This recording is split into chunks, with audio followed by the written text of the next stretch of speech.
మేము మా గుంటూరులో ఉన్న ఇస్కాన్ టెంపుల్‌కి వచ్చాము. కానీ ఇక్కడ జనాల్ని చూసి షాక్ అయిపోయాము. చూడండి ఎంట్రన్స్‌లోనే ఎంతమంది ఉన్నారో. ఇంకా ఎలాగోలా ధైర్యం చేసి లోపలికొచ్చేసాము. లోపలికి రాగానే ఇక్కడ పిల్లలు డాన్స్ పర్ఫార్మెన్సెస్ చేస్తున్నారు. కానీ ఇక్కడ రష్ చూసి మాకు నవ్వాలో ఏడవాలో అర్థం కాలేదు. ఒక్క తోపు తోస్తే కిందున్న వాళ్ళం మేము పైకెళ్ళి పడ్డామన్నమాట. రష్ ఎక్కువగా ఉందని ఇలా ఆపేసి బ్యాచెస్ వైస్‌గా పంపిస్తున్నారు. ఇంకా ఫైనల్‌గా లోపలికొచ్చేసాము.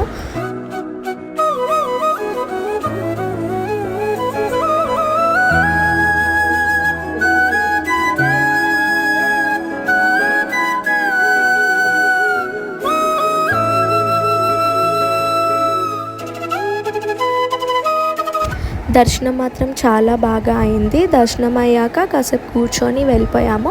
ఇవాళ మీలో ఎంతమంది ఇస్కాన్ టెంపుల్‌కి వెళ్లారు? వెళ్తే మీ దగ్గర రష్ ఎలా ఉందో కామెంట్ చేయండి.